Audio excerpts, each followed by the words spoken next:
హల్లెలూయా, హల్లెలూయా. మనందరూ కూడా తెలుసు మన దేవుడు గొప్పవాడు. ఆయన మించిన గొప్పవాడు ఈ ప్రపంచంలో ఒకరు కూడా లేరు. ఆయన జ్ఞాని, అనంత జ్ఞాని. ఆయనకి మించినటువంటి జ్ఞానవంతులు ఈ ప్రపంచంలో ఒకరు కూడా. ఆయన ఏదైనా చేయగలడు, ఏమైనా చేయగలడు. మన పట్ల మనమన్నీ అనుకున్నవన్నీ కూడా చేస్తూ వస్తూ మనల్ని ఈ విధంగా సజీవుడిగా కాపాడుతున్నటువంటి దేవునికి మనం ఎంతో రుణస్తులు ఉన్నాం. హల్లెలూయా. ఆయన శపించగలిగినటువంటి దేవుడు, శాప నుండి విడిపించి ఆశీర్వాదానికి కర్తలుగా చేయగల దేవుడు. ఈరోజు నేను ఆశీర్వాదం గురించి కొద్ది నిమిషాలు మాట్లాడాలని ఆశపడుతున్నా. మనందరూ కూడా తెలుసు ఆశీర్వాదం ఎప్పుడు వస్తుందంటే ఆయన మాట మనం విన్నప్పుడు, ఆయన ఆజ్ఞానుసారంగా మనం జీవించినప్పుడు, మనలో భక్తి ఉన్నప్పుడు, మనలో యథార్థత ఉన్నప్పుడు, మనలో నీతి ఉన్నప్పుడు మనం ఆశీర్వదించబడతామని దేవుని యొక్క వాక్యం సెలవిస్తుంది. ఎంతోమందిని దేవుడు దీవించాడు, ఎంతోమందిని ఆయన ఆశీర్వదించాడు. ఎంత దేవునికి దూరంగా ఉన్నా వెళ్ళిపోయిన మళ్ళా తిరిగి దేవుని దగ్గరికి ఆయన వస్తే మనల్ని కూడా దీవించడానికి ఆయన సిద్ధంగా ఉన్నారు. దేవుని స్తోత్రం చెప్పండి. హల్లెలూయా. పరిశుద్ధ గ్రంథం నుండి కొన్ని మాటలు మనం జ్ఞాపకం చేసుకున్నాం. ఆది దంపతులు ఆది మానవుడైనటువంటి హవ్వను, ఆదామును దేవుడు ఏం చేశాడండి? ఆశీర్వదించాడు. మీరు ఫలించి అభివృద్ధి పొంది విస్తరించి భూమిని నిండించి దానిని లేలుడి లోపరుచుకునుడి. ఏలాలి అంటే మనల్ని ఒక ఏలికలుగా చేశాడు, అంటే ఒక నాయకులుగా చేశాడు. దేవుని స్తోత్రం చెప్పండి. ఇశ్రాయేలు ప్రజలకు ఏలికైనటువంటి మోషేను మరి ఏం చేశాడని నాయకునిగా చేశాడు. ఆయన నాయకత్వం చేయటానికి దేవుడు ఏమై ఉన్నాడంటే, దేవుడు మోషేకు తోడై ఉండబట్టి దేవుని యొక్క కార్యాలు ఏదైనా చేయగలిగాడు. దేవుని మాట విన్న వారందరినీ, ఇశ్రాయేలు వారిని అందరినీ ఏం చేశాడండి? దీవించాడు, ఆశీర్వదించాడు, మరణం నుండి తప్పించాడు. తర్వాత ఏం చేశాడు? అత్యధికమైనటువంటి సంతానాభివృద్ధి వారికి కలగజేశాడు. దేవుని మాట విన్నటువంటి వారిని అందరినీ కూడా శపించాడు, మరణానికి అప్పగించాడు. అంటే జీవము మరణము ఎవరి వశంలో ఉంది? దేవుని వశంలో ఉంది. ఈరోజు దేవుని యొక్క దీవెన, దేవుని యొక్క కృప మన పట్ల, నీ కుటుంబం పట్ల, నా కుటుంబం పట్ల ఉండబట్టే దేవుడు ఈరోజు మనము సజీవులుగా ఉండగలిగాం. దేవుని స్తోత్రం చెప్పండి. ఆశీర్వాదం పరిశుద్ధ గ్రంథం నుండి ద్వితీయోపదేశకాండము 28వ అధ్యాయాన్ని 28 ద్వితీయోపదేశకాండము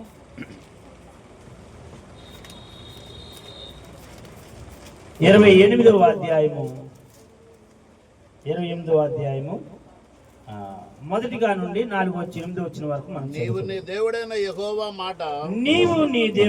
యెహోవా మాట శ్రద్ధగా విని నేడు నేను నీకు ఆజ్ఞాపించుచున్నా ఆయన ఆజ్ఞలన్నిటిని అనుసరించి నడుచుకుని ఎడల నీ దేవుడైన యెహోవా భూమి మీద ఉన్న సమస్త జనుల కంటే నిన్ను హెచ్చించును.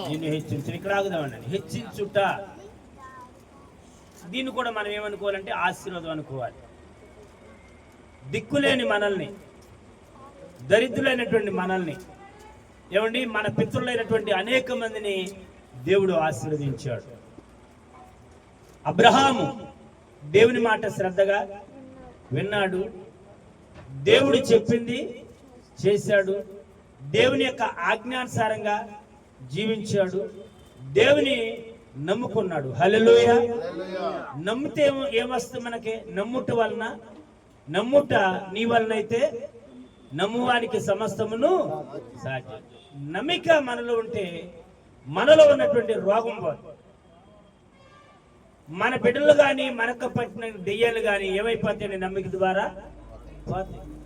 మనకున్నటువంటి రోగం ఏదైనా సరే, పక్షవాతం అవ్వచ్చు, చెవిటితనం అవ్వచ్చు, గుడ్డితనం అవ్వచ్చు, కుష్ఠరోగం అవ్వచ్చు, జ్వరం అవ్వచ్చు, ఏదైనా పోవాలంటే మనకేం కలిగి ఉండాలంటే దేవుని యందు భయము, భక్తి, నమ్మకము, విశ్వాసం కలిగి ఉంటే మనం దేన్నైనా జయించగలమని దేవుని యొక్క వాక్యం సెలవిస్తుంది.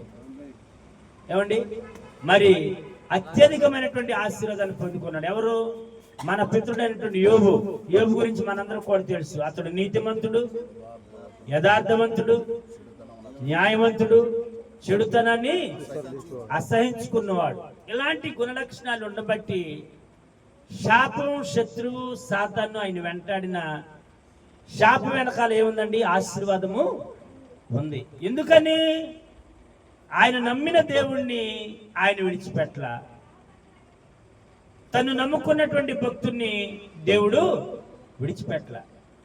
మనం దేవుని విడిచిపెట్టినా మనకు ప్రమాదం, దేవుడు మనల్ని విడిచిపెట్టినా మనకే ప్రమాదమే. ఆ ప్రమాదం నుండి విమోచించబడాలి అంటే, విడిపించబడాలి అంటే, ఒక మంచి స్థాయిలో మనం ఉండాలంటే దేవుని యందు భయభక్తులు కలిగి యథార్థవంతులుగా ఎప్పుడైతే ఉంటామో మనం తప్పనిసరిగా దీవించబడతామని దేవుని యొక్క వాక్యం సెలవుస్తుంది. దేవుని మాటలు వచ్చినటువంటి మనం ఎలా వినాలండి? ఏదో వచ్చాము, పాటలు పాడాం, పాటలతో సరిపెట్టుకోవటం కాదు, ప్రార్థన చేసాం, ప్రార్థనతో సరిపెట్టుకోవటం కాదు, వాక్యం చదివాం, వాక్యం చదవటం కాదు. ఇవన్నీ కూడా మనం చెవులారా వినాలి, మనసారా గ్రహించాలి. ఎప్పుడైతే ఇలాంటి అనుభవం మనకు ఉంటుందో అప్పుడు తప్పనిసరిగా మనం చేసే ప్రతి ఒక్క పనిలో దేవుడు మనకు తోడే ఉంటాడు. మనం చేసే ప్రతి ఒక్క ఆలోచనలో మనకు దేవుడు తోడే ఉంటాడు. అనుకున్నటువంటి ప్రతి ఒక్క పని చేయటానికి ఆయన సిద్ధంగా ఉన్నానని దేవుని యొక్క వాక్యం సెలవు. ఇదంతా మనకు తెలుసు. దీవెన ఎప్పుడు? నీ దేవుడైన యెహోవా మాట మనం శ్రద్ధగా విని ఆయన ఆజ్ఞలను పాటించినప్పుడు. ఏమండి ఆజ్ఞలు ఏంటి? ఆజ్ఞ అంటే ఏంటి? ఆజ్ఞ అంటే ఏంటండి? దేవుణ్ణి ప్రేమించడమే ఆయన ఆజ్ఞలను పాటించడం. ఏమంటే అవునా కాదు? దేవుణ్ణి ప్రేమించడమే ఆయన ఆజ్ఞలను ప్రేమించడం, ఆయన ఆజ్ఞలు ప్రేమించడమే దేవుణ్ణి ప్రేమించడం. ఇంకంతకన్నా ప్రేమకు మించింది లేదు. ఈ ప్రపంచంలో మొట్టమొదటి ప్రేమ ఎవరిదంటే దేవుని ప్రేమ. తర్వాత ఎవరి ప్రేమ? తల్లి ప్రేమ. దేవుని స్తోత్రం చెప్పండి. ఈ ప్రేమలో దేవుడి ప్రేమ ఉంటే మనం ఇక్కడ సురక్షితంగా జీవిస్తాం, ఇక్కడ చనిపోయిన మరలా పరలోకంలో కూడా శాశ్వతంగా జీవిస్తామని దేవుని యొక్క వాక్యం సెలవిస్తుంది అనేక విధాలుగా. మరి నీ దేవుడు 3వ వచనం, రెండవ వచనం, నీ దేవుడైన యెహోవా మాట నీవు విని నీ ఎడల ఈ దీవెనలు నీవు నీ మీదకి వచ్చి నీవు పట్టణంలో దీవించబడదువు, పొలములో దీవించబడదువు, నీ గర్భ ఫలమును, నీ భూ ఫలమును, నీ పశువు మందలను, నీ దుఃఖెద్దులు, నీ గొర్రె మేకల మందలను దీవింపబడును, నీ గంపయు, నీ పిండి పిసుకు, నీ తొట్టియు దీవింపబడును. నీవు లోపలికి వచ్చినప్పుడు దీవింపబడదు, వెలుపలికి వెళ్ళినప్పుడు దీవింపబడదు. నీ మీద పడు నీ శత్రువులు యెహోవా నీ ఎదుట హతమగునట్లు చేయను. వారు ఒక త్రోవను నీ మీదకి బయలుదేరి వచ్చి 7 త్రోవల నీ ఎదుట నుండి పారిపోదురు. నీ కొట్లలోను నీవు చేయు ప్రయత్నములన్నిటిలోను నీకు దీవెన కలుగునట్లు యెహోవా ఆజ్ఞాపించును. నీ దేవుడైన యెహోవా నీకు ఇచ్చుచున్న దేశములో ఆయన నిన్ను ఆశీర్వదించును. దేవుని స్తోత్రం చెప్పండి. దేశంలో ఆశీర్వదిస్తాడంట, భూఫలములో ఆశీర్వదిస్తాడంట, వ్యాపారంలో ఆశీర్వదిస్తాడంట. గంపలు అంటే మనందరం కూడా తెలుసు. గంపలో ఏమవుతారండి? గంపలో వ్యాపారం చేస్తారు. ఏం చేస్తారు? శనక్కాయల వ్యాపారం, మామిడికాయల వ్యాపారం, తోటకూర, గోంగూర, ఏదైనా. ఏమండి పిండే పిస్కా నీ తొట్టేయు అంటే ఏంటి? నువ్వు వాటర్ వ్యాపారం చేసుకున్నా దేంట్లో పిస్తారు? తొట్టులో పిండి. ఏ పిండి? ఇడ్లీ పిండి. ఏమన్నా కాదు. నీ పశువుల్లో ఎవరిని ఆశీర్వదించాడు? యాకోబుని పశువులన్నింటిలో కూడా మేనమామ కన్నా ఎక్కువగా ఆశీర్వదించాడు. దేవుని స్తోత్రం చెప్పండి. భయం ఉంది, భక్తి ఉంది, మోసం కూడా. మోసం నుండి విడిపించబడ్డాడు. ఎప్పుడైతే మనలో ఉన్నటువంటి మోసాన్ని విడిచిపెడతామో, పశ్చాత్తాపడతాం, దేవుడు తప్పనిసరిగా దీవిస్తాడు. హల్లెలూయా. శత్రువుల నుండి కూడా మనం విడిపించాడు. మన శత్రువులందరినీ, మన పితరులందరినీ ఎక్కడ విడిపించాడు? మనకు శత్రువులు ఎవరు? ఇజ్రాయేలుకు శత్రువు రాడండి. ఇజ్రాయేలుకు శత్రువులు ఎవరు? దేవునికి శత్రువులు ఎవరు? ఐగుప్తులు. ఐగుప్తు అనగా లోకం, భయం లేనటువంటి వారు, భక్తి లేనటువంటి వారు, దేవుని మీద ప్రేమ లేనటువంటి వారు, దేవుని ఆజ్ఞానుసారంగా జీవించినటువంటి వారు, భక్తిహీనులందరూ కూడా దేవుడు శత్రులందరూ కూడా దేనికి అప్పగించేశాడు? మరణానికి. దేనికి అప్పగించేశాడు? ఒక్కళ్ళు కూడా మిగలకుండా మధ్యలోకి పంపించేసాడు. ఎక్కడికి? ఎర్ర సముద్రంలోనికి పంపించేశాడు. ఇశ్రాయేలు ప్రజలందరూ కూడా ఎర్ర సముద్రం యువతల నుండి అవతలకి. చూసావా? నన్ను ప్రేమించు వారిని నేను ప్రేమించుచున్నాను. నన్ను ప్రేమించు వారిని నేను నిజంగా ఆయన ప్రేమ మనపై ఉండబట్టే ఈ రాత్రి సురక్షితంగా నీవు, నీ భర్త, నీ పిల్లలు, నేను, నా భార్య, నా బిడ్డలు క్షేమకరంగా సురక్షితంగా ఉన్నామంటే ఆయన ప్రేమ నీ పట్ల ఉంది. దేవుని స్తోత్రం చెప్పండి. శత్రువులను విడిపించాడు, శత్రువులను మరణానికి అప్పించాడు. ఆయన బిడ్డలైనటువంటి ఇశ్రాయేలును కూడా అందరిని కూడా రక్షించాడు. భయపడకు, నేను నిన్ను రక్షించువాడు నేనే, నిన్ను విడిపించువాడును, నిన్ను బలపరచువాడును, నిన్ను ఆశీర్వదించువాడును నేను, నిన్ను కాపాడువాడును, నీకు తోడై ఉండేవాడును, నువ్వేదడిగితే అది ఇచ్చేవాడును నేను తప్ప వేరొక దేవుడు నీకు లేడు, వేరొక నాయకుడు నీకు. దేవుని స్తోత్రం చెప్పండి. నేను ఉన్నవాడను, అనువాడను, నేను సమస్తమును చేయగలను. నువ్వేదడిగినా నేను అది ఇస్తాను, నువ్వు ఎదిగితే నేను దొరుకుతాను. దేవుని స్తోత్రం. ఎంత గొప్ప దేవుడు, ఎంత ప్రేమ కలిగిన దేవుడు. మనతో ఉంటాం, మనం ఆయనతో ఉంటాం, మనం ఎంతో ధన్యులు అని దేవుని యొక్క వాక్యం సెలవిస్తుంది. ఈరోజు మనం ఎంతో ధన్యులు. ఈరోజు అనేక సంఘాల్లో మొదటి ఆరాధన జరిగిన వాళ్ళు జరిపించుకున్న వాళ్ళు ఉన్నారు, 4 ఆరాధనలు జరిపించుకున్న వాళ్ళు ఉన్నారు. మనం ఒక్క ఆరాధనకే చూసుకుంటాం, మన యొక్క సమయం అంతా మన ఇష్టానుసారంగా జీవిస్తాం. ఈరోజు రాత్రి కాల సమయంలో ఈ యొక్క దేవుని యొక్క ఆరాధనలో ఉన్నటువంటి వారందరినీ కూడా ప్రతి ఒక్కరిని దేవుడు ఆశీర్వదిస్తారని దేవుని యొక్క వాక్యం సెలవుస్తుంది. మరి వాక్యాన్ని మనం చదువుకున్నాం. పరిశుద్ధ గ్రంథములో నుండి 134వ కీర్తన, పేజీ నెంబర్ 523. 134వ కీర్తన, 134వ కీర్తన మొదటి నుండి 3వ వచనం వరకు. యెహోవా సేవకులారా, యెహోవా సేవకులారా, యెహోవా మందిరములో రాత్రి నిలుచుండు వారలారా, మీరందరూ యెహోవాను సన్నిధించుడి. పరిశుద్ధ స్థలము వైపు మీ చేతులెత్తి యెహోవాను సన్నిధించుడి. భూమి ఆకాశములను సృజించిన యెహోవా సీయోనులో నుండి నిన్ను ఆశీర్వదించును గాక. దేవుని స్తోత్రం చెప్పండి. ఇప్పుడు మనమందరం ఎవరు అండి?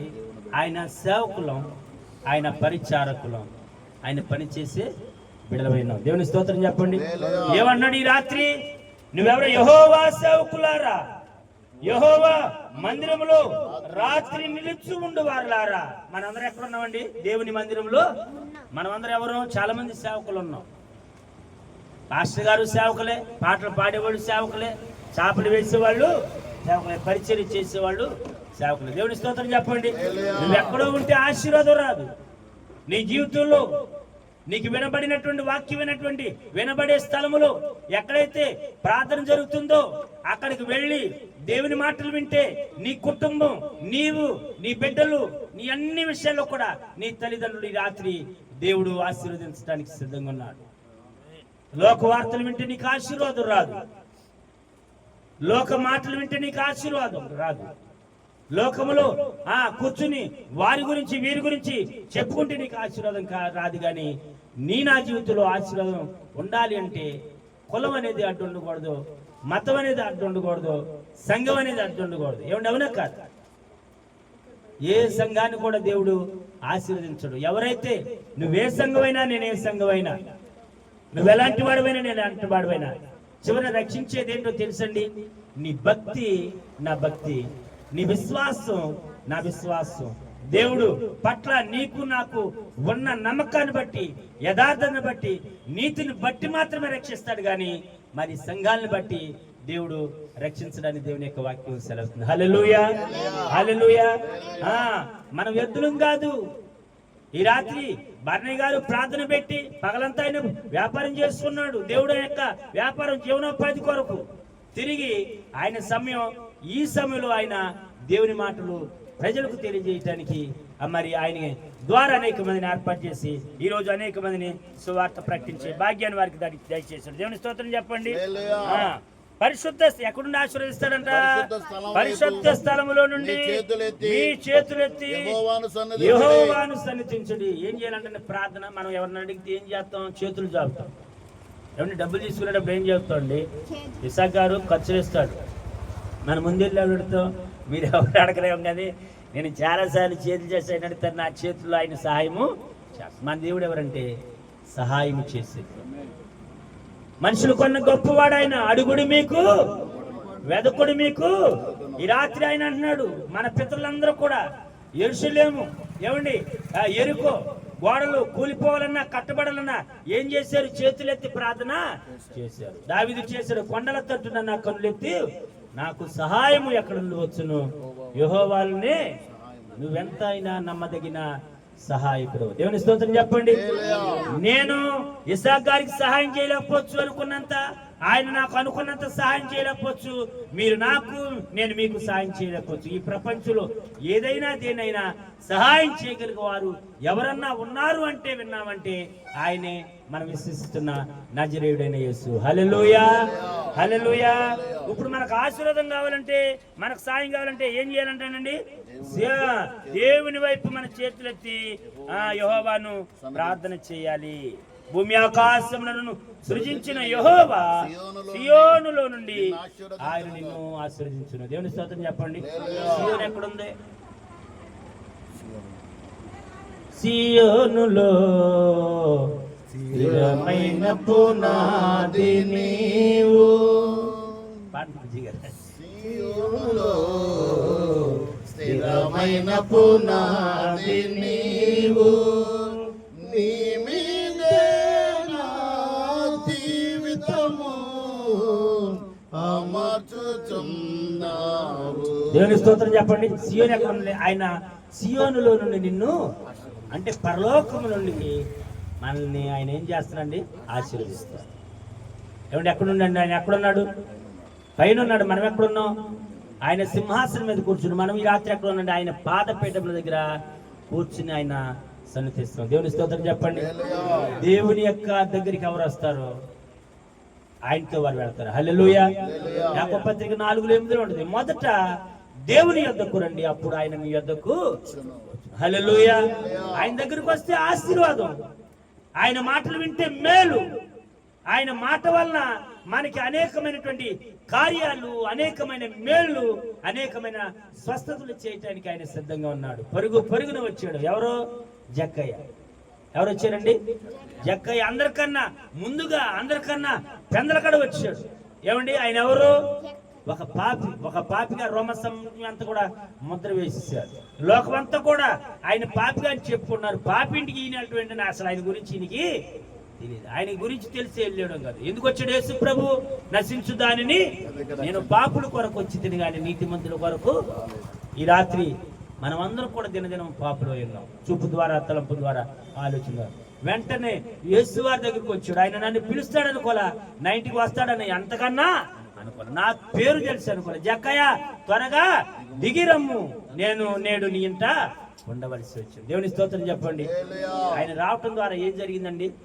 ఆయనకి మేలు జరిగింది. ఆయనకి రక్షణ వచ్చేసింది.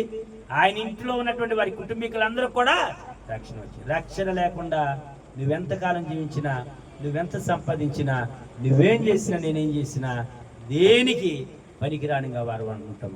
మన డబ్బు మనల్ని రక్షించలేదు, మన వెండి బంగారం మనల్ని రక్షించలేదు. మనం ఎక్కడికి రావాలంటే దేవుని దగ్గరికి రావాలి. అందుకే ఆయన అంటాడు కదా యోహాను సువార్తలో, ప్రయాసపడి భారం మోయుచున్న, మత్తయి సువార్త 28:11, ప్రయాసపడి భారం మోయుచున్న సమస్యలారా నా యొద్దకు రండి, నేను మీకు విశ్రాంతినిస్తాను, నెమ్మదినిస్తాను, అన్నీ ఇస్తా. తర్వాత యోహాను సువార్త, నా యొద్దకు వచ్చు అని నేను ఎంత మాత్రమును.